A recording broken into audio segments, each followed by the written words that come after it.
The 25 most famous paintings in world history. Number 25. The 3rd of May, 1808.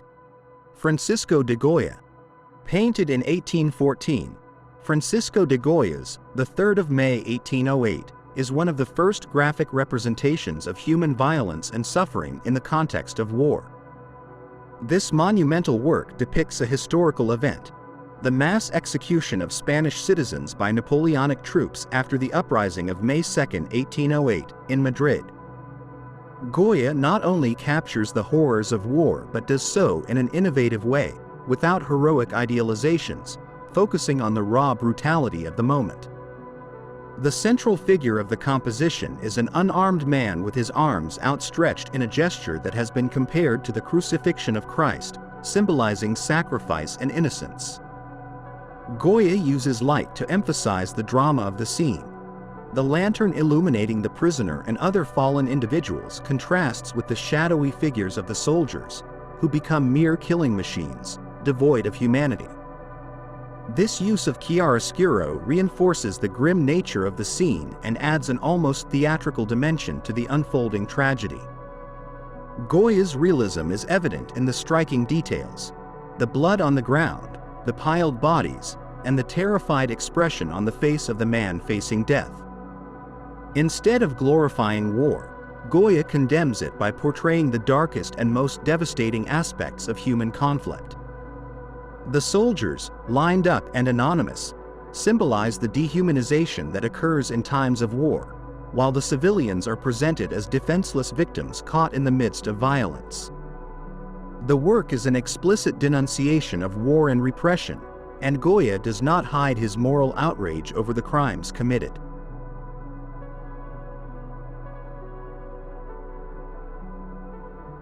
Number 24. The Great Wave off Kanagawa. Katsushika Hokusai. The Great Wave off Kanagawa, created around 1830 by Katsushika Hokusai, is one of the most recognizable works of Japanese art and a prime example of the ukiyo-e style. The print depicts a gigantic wave threatening to capsize small boats, while Mount Fuji looms in the background. At first glance, the wave seems to be the main subject of the work, but Mount Fuji, an important symbol in Japanese culture, serves as a reminder of permanence and stability amid the changing and chaotic forces of nature. Hokusai uses an asymmetrical composition to create a sense of dynamism and movement. The curve of the wave directs the viewer's eye toward the center of the scene, where the small boats seem insignificant in the face of nature's power. The crisp lines and stylized forms that define the wave and clouds are characteristic of ukiyo-e art, but Hokusai also incorporates Western influences in his use of perspective and shading. The symbolism behind the work has been widely debated. Some see in The Great Wave a representation of human fragility in the face of nature's immensity, while others interpret the wave as a symbol of resilience and humanity's ability to face adversity. The work is a synthesis of Japanese aesthetic values and a reflection on humanity's relationship with the natural world.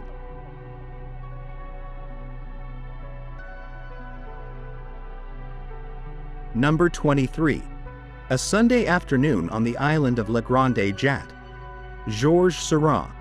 Painted between 1884 and 1886, A Sunday Afternoon on the Island of La Grande Jatte is Georges Seurat's masterpiece and a classic example of pointillism, a technique that involves applying small dots of pure color to the canvas. When viewed from a certain distance, these dots optically blend to form more complex colors and tones, a principle based on the scientific color theories of the time. The painting depicts people of various social classes enjoying a Sunday afternoon on the island of La Grande Jatte, a park on the outskirts of Paris along the River Seine. Unlike the loose brushstrokes of Impressionism, Seurat uses a methodical and structured approach, with figures that seem almost static, adding a sense of timelessness and alienation. The characters do not interact with one another, leading to interpretations about the uniformity and loneliness of modern urban life. The composition of the work is carefully calculated. Seurat uses the technique of divisionism, or pointillism, not only to blend colors but also to create a visual harmony that guides the viewer's eye through the scene. The figures appear frozen in time, which contrasts with the theme of leisure and recreation, creating a sense of paradox.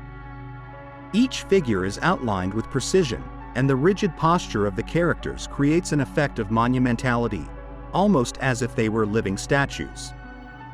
Seurat also explores the concept of light and shadow in an innovative way, as the sunlight bathing the scene is broken down into a series of color dots that suggest both the physical presence of light and its visual effect.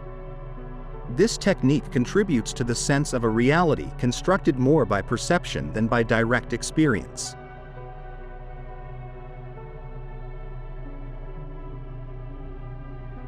Number 22. Dance at Le Moulin de la Galette. Pierre-Auguste Renoir. Bal du Moulin de la Galette, painted in 1876 by Pierre-Auguste Renoir, is an impressionist masterpiece that captures a scene of Parisian social life at the Moulin de la Galette, a famous outdoor gathering spot in Montmartre. Renoir depicts the youth of Paris enjoying a Sunday afternoon, dancing and chatting under the soft light filtering through the trees.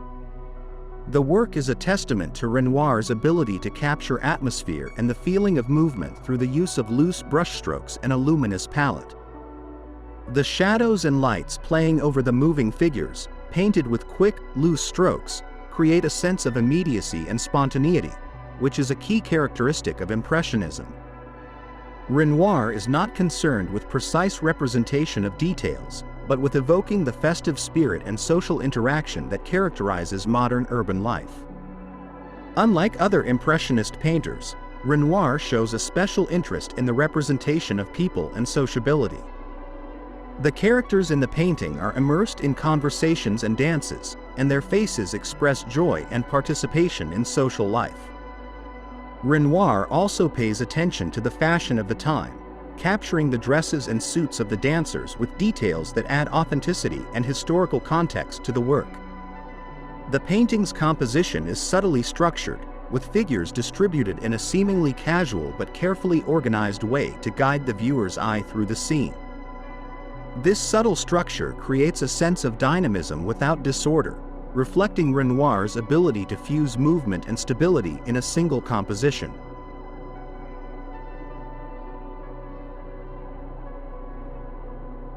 Number 21. The Dance. Henri Matisse. The Dance, created in 1910, is one of the most important works of Fauvism, a movement characterized by bold use of color and the simplification of forms. Henri Matisse uses only three dominant colors: red for the figures, green for the ground, and blue for the sky.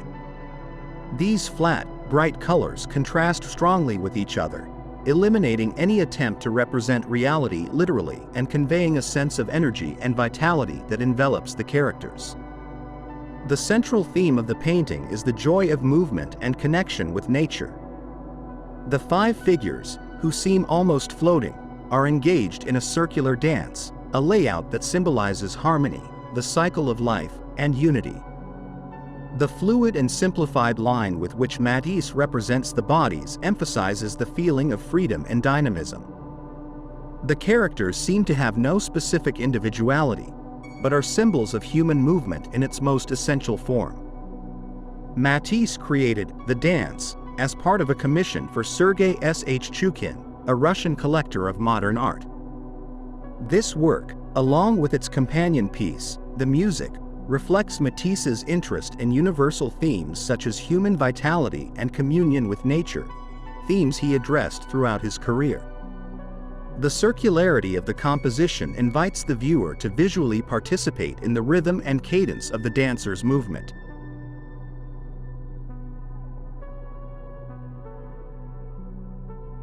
Number 20.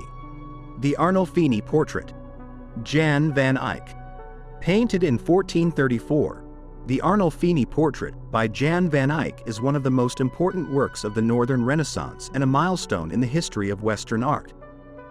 The work is a portrait of Giovanni di Niccolao Arnolfini and possibly his wife, Costanza Trenta, although some believe it could be his second wife, as the first died before the painting was created. This portrait is more than a simple depiction of a couple. It is filled with symbolism and meticulously worked details that give it much deeper meaning. The painting is full of symbols suggesting a marriage contract or a betrothal ceremony. The posture of the characters, their clasped hands, and the objects in the room, especially the bridal bed, seem to hint at a vow of fidelity. However, the painting has also been the subject of many theories suggesting it may document a more significant event, such as a prenuptial oath. One of the most fascinating details of the work is the convex mirror on the back wall. In the mirror, two figures can be seen entering the room, one of whom may be Van Eyck himself. Above the mirror, Van Eyck wrote in Latin, Johannes de Eyck fuit hic 1434. Jan van Eyck was here 1434, suggesting that the artist was documenting himself as a witness to the scene. This detail has been interpreted as a statement about the artist's role in creating the artwork and perhaps a reflection on the role of painting as an immortal witness to important events. The meticulous attention to detail is another key aspect of this work. Van Eyck was one of the first to use oil paint instead of tempera, allowing him to achieve a level of detail and color brightness that was practically unknown until then. Every element in the painting, from the reflections of light on the fabrics to the small ornaments on the lamp and furniture, is carefully rendered, demonstrating Van Eyck's skill in creating exquisite realism. The folds of the woman's dress, the shine on the wooden floor, and the texture of the character's skin testify to his mastery of oil painting technique.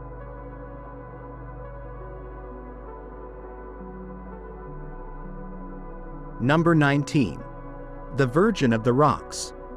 Leonardo da Vinci.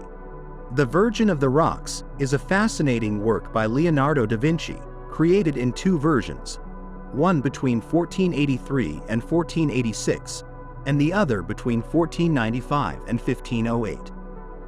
Although similar in composition, both versions present differences in details and interpretation of elements. The paintings are housed in two of the world's most important museums, one at the Louvre Museum in Paris and the other at the National Gallery in London.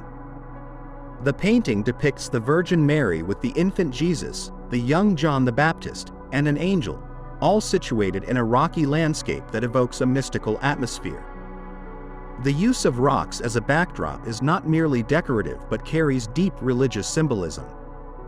The rocks may represent the Virgin's isolation and purity, while some scholars suggest they also symbolize the protection of the Church in a hostile environment. One of Leonardo's most notable contributions in this work is his use of sfumato, a technique he perfected that involves smooth transitions between colors and tones, creating atmospheric effects and giving the figures an almost ethereal quality. The result is that the figures appear to emerge from the shadows, lending them an unusual realism and softness for the time. In both versions, the delicate facial expressions and the interaction of light and shadow demonstrate Leonardo's mastery in representing human anatomy and creating spatial depth. Along with sfumato, chiaroscuro plays a fundamental role in creating an almost supernatural atmosphere. The light illuminating the characters seems to come from an undefined external source, adding a spiritual quality to the scene. The triangular composition of the figures is another key feature of the work, providing stability and a sense of divine order.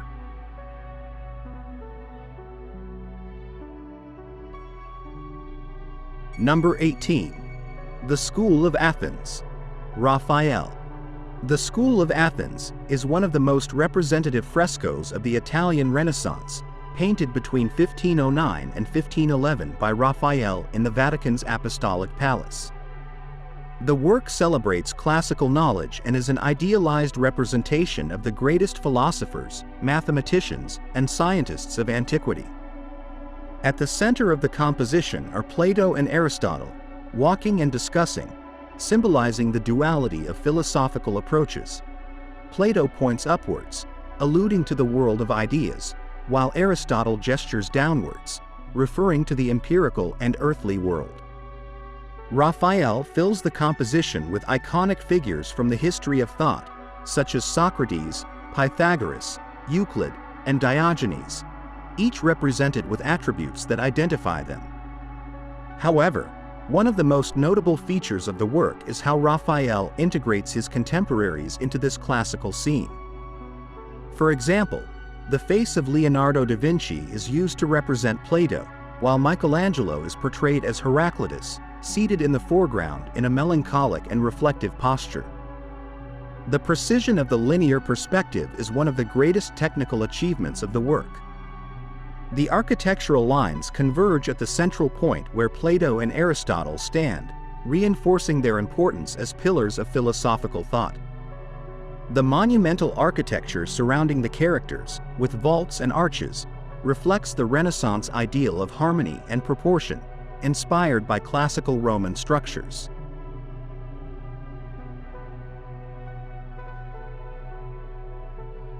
Number 17. Liberty Leading the People. Eugene Delacroix. Painted in 1830, Eugene Delacroix's Liberty Leading the People is an epic representation of the July Revolution in France, which led to the overthrow of King Charles X. The central figure of the painting is Marianne, the personification of the French Republic and a symbol of liberty. Marianne is depicted as a powerful and determined woman, holding the French tricolor flag in one hand and a bayonet rifle in the other. Barefoot and with an exposed chest, her image evokes both motherhood and the fierce spirit of revolution. The painting represents the popular struggle, as Delacroix includes people from different social classes in the composition. On the left, a working-class man with a sword moves toward the viewer, while on the right, a young bourgeois with a top hat holds a weapon, symbolizing the unity of the people in the fight for freedom. The child with pistols, inspired by revolutionary youth, is another iconic figure that adds a sense of bravery and sacrifice to the painting. Delacroix uses a dynamic composition and vibrant colors to convey the energy and urgency of the uprising. The diagonal lines formed by the bodies in motion direct the viewer's gaze toward Marianne, who emerges as a beacon of hope and determination amidst the chaos. The use of reddish and golden tones, contrasted with the gray and black of the corpses and rubble, reinforces the idea that liberty rises from death and destruction.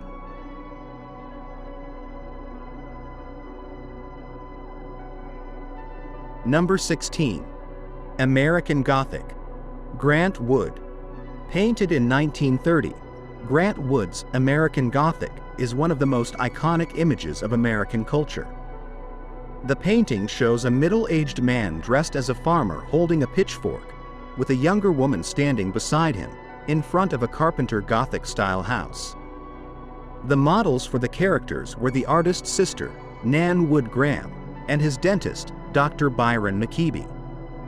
However, the nature of the relationship between the two figures has been the subject of speculation for decades, with some critics interpreting the woman as the farmer's daughter, while others believe she is his wife. The composition of the painting is carefully balanced, with the vertical lines of the pitchfork mirrored in the Gothic-style windows of the house behind them. The pitchfork itself is a symbol open to multiple interpretations. It could allude to agricultural labor but also carries biblical and mythological connotations, making it a charged symbol. The painting's style is highly detailed and linear, influenced by Northern Renaissance realism. Wood deliberately used this style to capture American rural life with almost photographic clarity, but also to create a sense of rigidity and solemnity in the characters. This rigidity has led to diverse interpretations. Some view the work as a satire of the moral rigidity and conservatism of rural life in the United States, particularly during the Great Depression, while others see it as a celebration of the work ethic and resilience of rural inhabitants.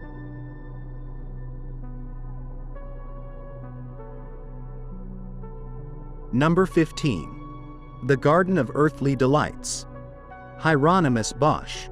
Created between 1490 and 1510, The Garden of Earthly Delights is one of the most complex, enigmatic, and fascinating works in art history. This monumental triptych reflects the moral and theological vision of the Flemish artist Hieronymus Bosch and has been the subject of multiple interpretations over the centuries. When closed, the triptych shows the third day of creation, with the earth emerging from the waters under the watchful eye of God. However, when opened, the triptych reveals three panels representing paradise, left, earthly life and indulgence in pleasures, center, and hell, right. In the left panel, paradise depicts Adam and Eve in the Garden of Eden, accompanied by a series of exotic animals, many of which have fantastic forms that defy nature. God appears in the center, blessing the union of Adam and Eve, and despite the apparent serenity of the scene, there is an ominous undertone that foreshadows original sin. Bosch already introduces surrealist elements here, with hybrid creatures and imaginary plants that seem to anticipate the more chaotic visions of the central panel and hell. The central panel, the most famous of the work, is a chaotic representation of humanity indulging in carnal desires. Naked men and women interact in seemingly unrestrained, hedonistic scenes, surrounded by giant plants, animals, and impossible structures.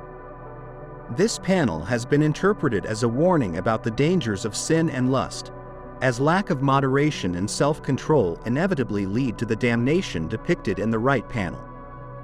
The mix of fantasy, symbolism, and grotesque elements in this panel is unique and has fascinated critics, theologians, and psychologists for centuries.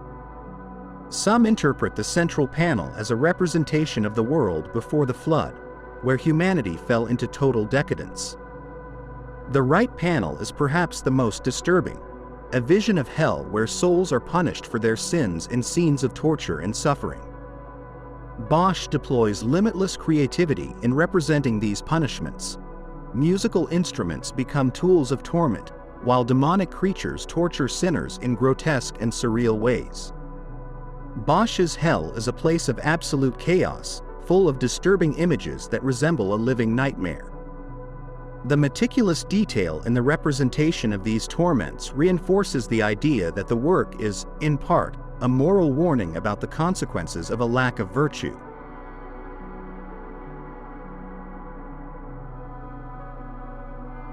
Number 14. Water Lilies. Claude Monet. Claude Monet's Water Lilies is a series of about 250 paintings made between 1897 and 1926, depicting the water lily pond at Monet's house in Giverny. Throughout this series, Monet explored the variability of light, color, and atmosphere at different times of the day and in various weather conditions. These paintings are a detailed study of nature and, at the same time, a reflection on visual perception. As he progressed in this series, Monet moved further away from traditional representations of depth and horizon, creating compositions that border on abstraction. The water, reflections, and floating plants create a visual interplay that challenges traditional perspective and immerses the viewer in an almost meditative experience. The loose brushstrokes and vibrant colors invite the observer to get lost in the surface of the water, eliminating the need for a clear focal point and encouraging concentration on texture and color. Monet dedicated the last years of his life to this series, and many critics see in Water Lilies a meditation on time, nature, and perception. His almost obsessive focus on the pond and its flowers reflects an unrelenting quest to capture the ephemeral, while at the same time offering a sense of immortality through art.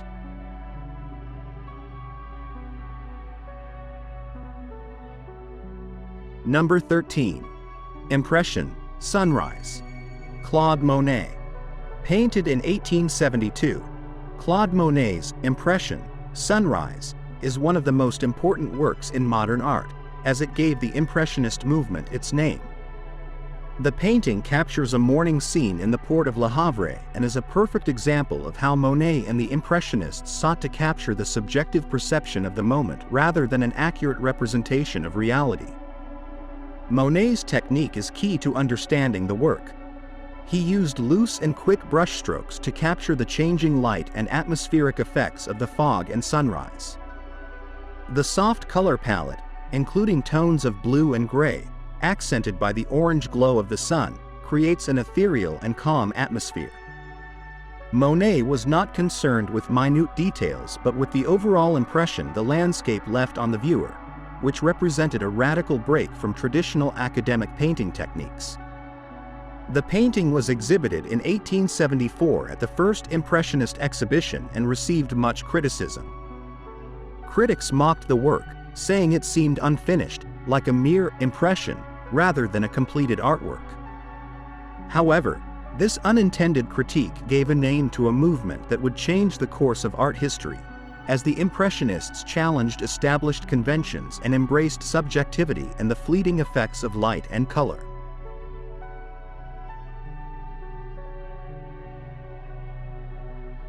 Number 12. Sunflowers. Vincent van Gogh. Vincent van Gogh painted his famous series of sunflowers between 1888 and 1889 while residing in Arles, France. These compositions, which show sunflowers in various stages of life, from bloom to decay, are characterized by their predominantly yellow palette. Van Gogh used color symbolically, experimenting with different shades of yellow to evoke emotions and represent the cycles of life. The Sunflowers series was partly created to decorate Paul Gauguin's room in the Yellow House in Arles, where Van Gogh hoped to establish an artist's community. Sunflowers, in addition to being one of Van Gogh's favorite flowers, held symbolic meaning for him. They represented friendship, gratitude, and loyalty. These values were what Van Gogh wanted to convey through his art, not only as a gesture toward Gauguin but also as a representation of his own ideals. Van Gogh's technique is one of the most important aspects of this series. He used thick, energetic brushstrokes known as impasto to create rich and dynamic textures. Each brushstroke seems to have a life of its own, adding a sense of movement and vitality to the flowers, which appear to jump off the canvas. This characteristic style of Van Gogh reflects his deep interest in emotional expression through color and form. Sunflowers have come to symbolize Van Gogh's passion, intensity, and vulnerability, encapsulating his personal struggles and artistic commitment. Through these sunflowers, Van Gogh transformed an ordinary flower into a universal symbol of hope, life, and beauty, leaving a lasting legacy in art history.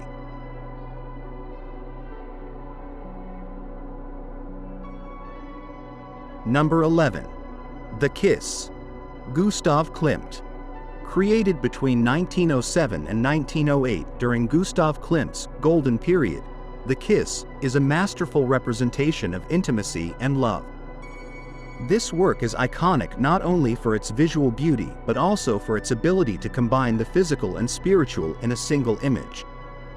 The couple, wrapped in cloaks decorated with geometric and floral patterns, seem to merge with the background, suggesting a transcendent union between the two lovers. The use of gold leaf is a tribute to the Byzantine influence Klimt adopted after his visit to the mosaics of Ravenna, and it gives the painting a shimmering, luxurious quality that almost makes the scene seem religious or divine. This golden style became a signature of Klimt and a symbol of beauty contrasted with mundane reality. The patterns adorning the couple's garments are also symbolic. The male figure is draped in rectilinear, angular shapes, while the female figure is covered with curves and organic forms, which can be interpreted as representing complementary masculine and feminine energies. The undefined background, which seems to consist of an unreal, abstract space, adds a sense of timelessness and emotional depth to the painting.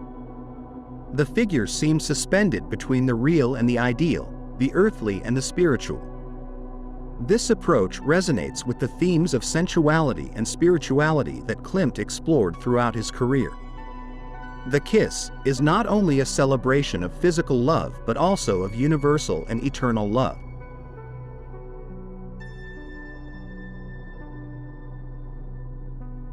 Number 10. The Birth of Venus. Sandro Botticelli. Painted around 1485, Sandro Botticelli's The Birth of Venus is an early Renaissance masterpiece and one of the most iconic depictions of classical mythology. The scene shows Venus, the goddess of love and beauty, emerging from the sea on a giant shell, surrounded by the winds Zephyr and Aura, and welcomed onshore by one of the Horae, the goddesses of the seasons, who is ready to cover her with a cloak. Venus's nude portrayal, in a pose reminiscent of classical statues of the goddess, is a tribute to the classical aesthetics that the Renaissance revived after centuries of neglect during the Middle Ages. Venus's body, idealized and delicately proportioned, reflects the ideals of physical beauty prevalent at the time, based on harmony and symmetry. Although she is nude, her modest pose, with one hand covering her chest and her flowing hair concealing part of her body, adds a touch of modesty, reinforcing the idea of divine and pure beauty. The background of the painting, with its blue sky and undulating ocean, is a reflection of the idealized nature of the Renaissance, where nature is beautiful and harmonious. The fine details, such as the shells on the sand and the flowers falling from the sky, show Botticelli's attention to aesthetics and his ability to create a scene that is both symbolic and visually appealing. In terms of symbolism, The Birth of Venus reflects the Neoplatonic ideas that were popular among the intellectuals of the Medici court in Florence, who viewed physical beauty as a manifestation of spiritual beauty. Venus is not only a goddess of carnal love but also a symbol of divine and transcendent love. The birth of the goddess from the sea can be interpreted as a symbol of the creation of beauty in the world, a beauty that has the power to elevate the human soul. Botticelli's style is notable for its linearity and use of sharp contours, in contrast to the more diffused light and shadow effects used by other Renaissance artists like Leonardo da Vinci.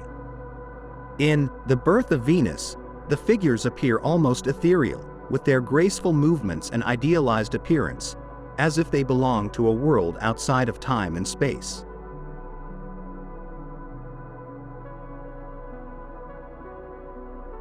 Number 9. The Night Watch, Rembrandt van Rijn. Painted in 1642, The Night Watch is one of Rembrandt van Rijen's masterpieces and a quintessential example of Dutch Baroque art. Despite its popular title suggesting a night scene, recent research has revealed that the painting originally depicted a daytime scene. Over time, the varnish darkened, giving the impression of a nocturnal setting. The original title, The Company of Captain Frans Banning Kock and Lieutenant Willem van Ruytenburch, highlights the painting's nature as a group portrait. Unlike traditional group portraits of the time, which often presented figures in static, linear arrangements, Rembrandt introduced a composition full of movement and action. The civic guards appear to be preparing for a march, with each figure captured in a dynamic moment. Some are walking, others are handling weapons, and some seem to be engaging in conversation. This innovative approach breaks with the conventions of group portraiture, infusing the scene with a sense of life and energy. One of the most notable aspects of the painting is the dramatic use of chiaroscuro, the contrast between light and shadow, a technique that Rembrandt perfected. He uses it here to illuminate certain characters while others remain in shadow.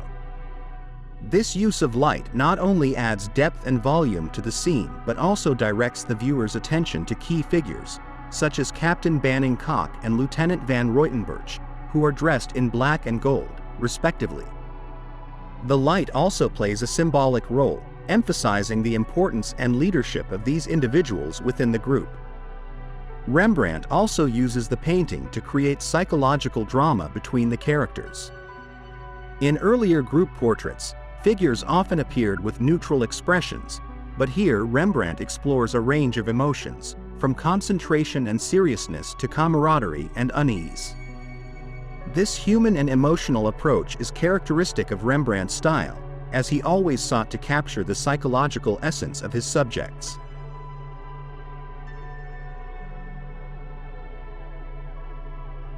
Number 8. Las Meninas, Diego Velázquez. Painted in 1656, Diego Velázquez's Las Meninas is one of the most complex and intriguing works in art history, famous not only for its technical perfection but also for its innovative use of perspective and deep analysis of reality and representation. The painting depicts Infanta Margherita Teresa, surrounded by her ladies-in-waiting, a dwarf, and a dog, while Velázquez includes himself in the scene, painting on a canvas. In the background, a mirror reflects the figures of King Philip IV and his wife, Queen Mariana of Austria, sparking numerous theories about the true nature of the scene. Some critics interpret this as a reflection on the relationship between art and reality, suggesting that the mirror and the viewer are integral parts of the painting itself. Velázquez masterfully plays with light and shadow to direct the viewer's attention to various characters, creating a sense of three-dimensional space that was revolutionary for its time. The complexity of the spatial arrangement, with characters seemingly interacting with each other and the viewer, has made Las Meninas a painting that continues to generate deep analysis and study. The work challenges traditional notions of portraiture, becoming a meditation on artistic representation and the role of the artist in society. Velázquez also portrays himself in the scene, which has led to interpretations about the painter's role as both creator and observer. His direct gaze toward the viewer creates a duality. He is both part of the scene and an observer of it, suggesting a reflection on the nature of art as a medium for representing both the visible and the invisible. Las Meninas is not just a portrait of the Spanish court but an exploration of perception, reality, and the power of art to transcend conventions. It has deeply influenced generations of artists, including Pablo Picasso and Francis Bacon, who created their own versions based on this enigmatic and multifaceted painting.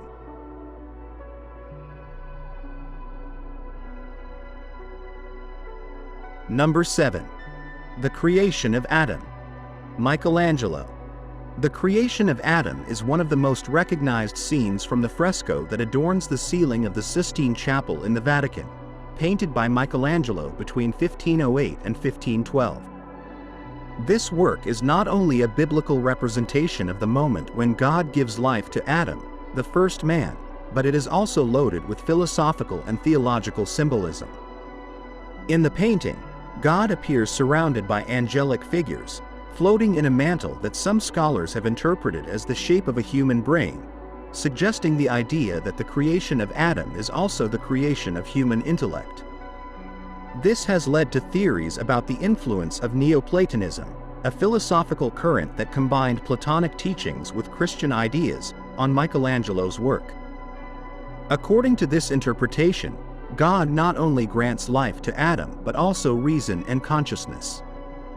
The figure of Adam, reclining in a relaxed manner, contrasts with the active posture of God, whose outstretched arm seems to carry the energy of creation. The minimal distance between God's and Adam's fingers is one of the painting's most iconic details and has been interpreted as representing the imminence of the divine spark that will bring humanity to life. From an anatomical perspective, Michelangelo's precise representation of the human body is impressive, which is not surprising given his deep knowledge of anatomy acquired through the dissection of cadavers. The musculature of Adam and the angelic figures shows a perfect understanding of the form and movement of the human body, something that Michelangelo applied throughout the Sistine Chapel, marking a milestone in Renaissance art.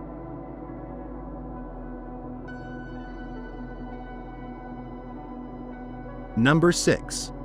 Girl with a Pearl Earring. Johannes Vermeer. Painted around 1665, Girl with a Pearl Earring, also known as the Mona Lisa of the North, is a masterpiece by Dutch painter Johannes Vermeer. Unlike conventional portraits of the time, this painting presents an anonymous young woman who does not appear to be a historical or aristocratic figure but rather an ordinary girl whose identity remains a mystery. However, it is the emotional intensity of the work that has allowed it to transcend time. The simplicity of the composition, which centers on the girl's face and the pearl earring that gives the work its title, is part of Vermeer's genius. The young woman is portrayed in a moment of stillness, turning her face toward the viewer, creating an immediate connection. Her expression is ambiguous, much like the smile of the Mona Lisa, leading to speculation about whether she is surprised, thoughtful, or simply curious. This ambiguity has contributed to the fascination the painting has generated over the centuries. What distinguishes Vermeer is his mastery of lighting. He uses soft, diffused light that envelops the girl's face, highlighting her delicate features and creating a sense of almost tactile texture. The way the light reflects off the pearl earring is a testament to Vermeer's ability to capture precise details with impressive realism. The exotic turban worn by the girl has sparked much discussion, as it was not a typical accessory in 17th-century Europe. Some have interpreted this as a reflection of Orientalism, a European fascination with Eastern art and culture, while others see it as a way to emphasize the girl's unusual nature. The use of the pearl, a symbol of purity and wealth, also adds a layer of symbolic interpretation, suggesting an idealized concept of femininity and youth.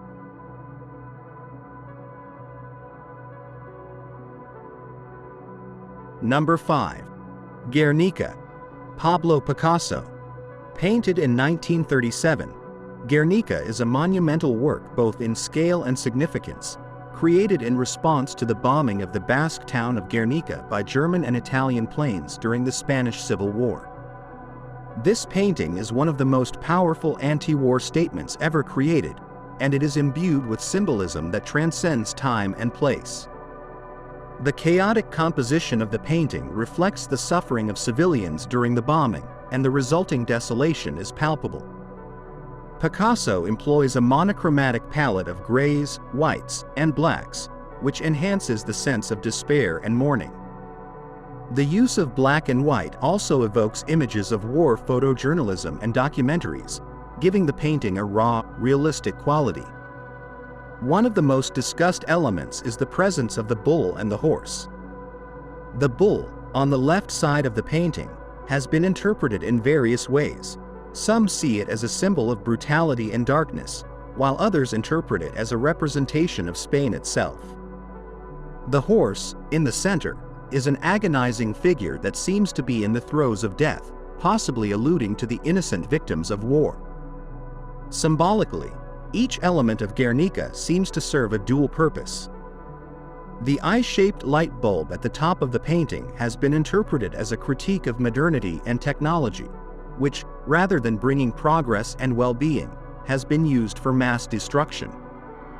The distorted human figures, some with arms raised in despair and others with expressions of terror, are direct representations of the physical and emotional pain that war brings. Throughout his career, Picasso avoided realism in favor of cubism, which allowed him to capture multiple perspectives simultaneously. In Guernica, this technique highlights the fragmentation of life during war. The figures seem broken, as if they are collapsing under the pressure of violence. This technique contributes to a sense of chaos and despair, reinforcing the painting's anti-war message.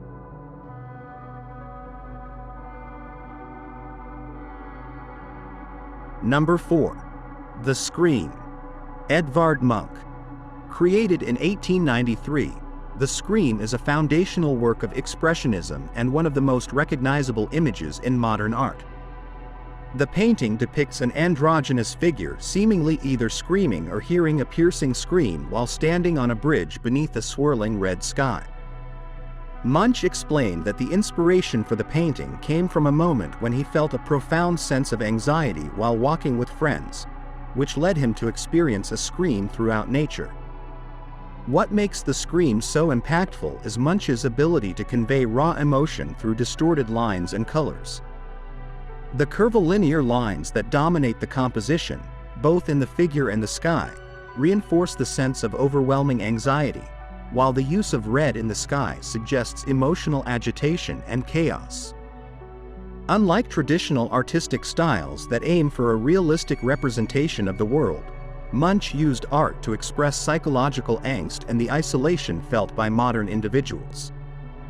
The Scream is part of a larger series that Munch called The Frieze of Life, which explores universal themes such as love, death, and suffering.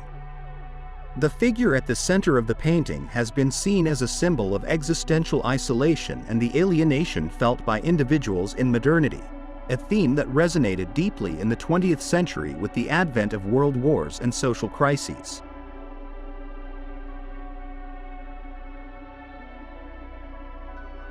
Number 3. The Starry Night. Vincent van Gogh. Painted in 1889 while Van Gogh was confined to the asylum in Saint-Rémy-de-Provence, The Starry Night is one of the artist's most deeply emotional works. The painting is not merely a depiction of the night sky but a deeply personal and interpretive vision of the universe. The swirling and spiraling brushstrokes of the sky seem to reflect Van Gogh's tumultuous mental state, as he suffered from nervous breakdowns and depression.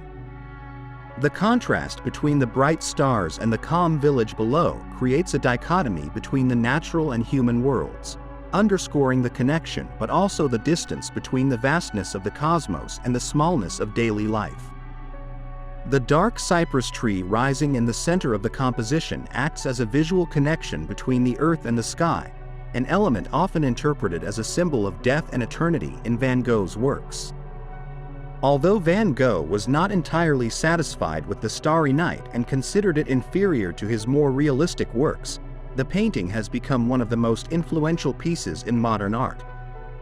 The fluidity and energy of the sky have been the subject of scientific studies exploring its resemblance to representations of turbulence in physics.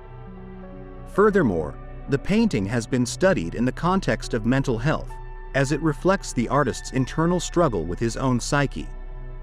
From a symbolic perspective, The Starry Night can be seen as a visual expression of Van Gogh's internal conflict between his desire to find solace in religion and nature, and his ongoing battle with emotional suffering.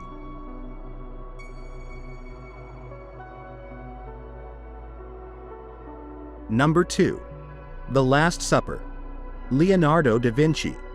Painted between 1495 and 1498 in the refectory of Santa Maria delle Grazie in Milan, The Last Supper is a testament to Leonardo's ability to narrate a complex story through painting.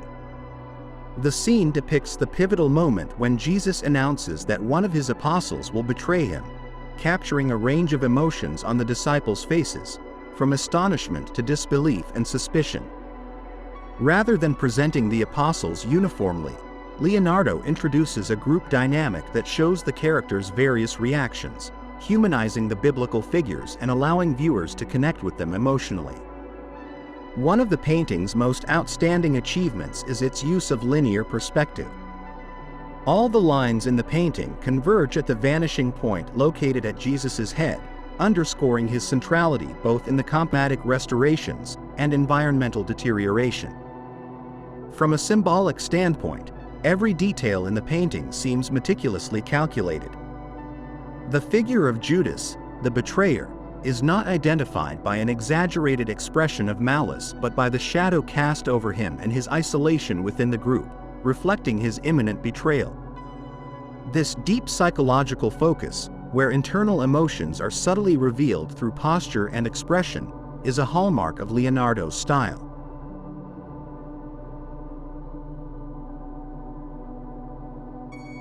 Number 1. The Mona Lisa. Leonardo da Vinci. Painted between 1503 and 1506, Leonardo da Vinci's Mona Lisa has become the epitome of Renaissance art and a global cultural icon. The work is more than just a portrait. It is a profound exploration of human psychology and the nature of art itself. The model, traditionally identified as Lisa Gherardini, is presented with an almost mystical serenity, making her enigmatic expression one of the most debated aspects in art history. The Mona Lisa's smile is famous for its ambiguity. The use of sfumato, a technique perfected by Leonardo, allows the edges to blur, eliminating harsh contours and creating a smooth transition between light and shadow, which gives a lifelike quality to the skin and a face that appears to change depending on the light and angle from which it is viewed. In terms of composition, the Mona Lisa is seated in a fantastic landscape that, rather than serving as a mere background, adds an air of unreality and mystery. The winding paths and misty mountains suggest a connection between nature and humanity, possibly hinting at philosophical ideas of the interconnection between humans and the cosmos that prevailed during the Renaissance. The portrait also presents a psychological challenge for the viewer. The Mona Lisa's gaze seems to follow whoever looks at her, creating a sensation that the model is alive and aware of the viewer's presence. This type of direct interaction with the painting was innovative at the time, highlighting Leonardo's ability to capture the essence of humanity in a single portrait. Additionally, the work has been the subject of various theories, ranging from its psychological meaning to possible hidden codes inserted by Da Vinci, a man known for his interest in science, mathematics, and symbolism. Finally, the historical value of the Mona Lisa is undeniable. After its theft in 1911 by Vincenzo Peruggia, an Italian nationalist who believed the painting should return to Italy, its fame grew exponentially. Today, it is visited by millions at the Louvre Museum in Paris, where it receives special treatment with advanced security measures, making it one of the most protected and revered works of art in the world.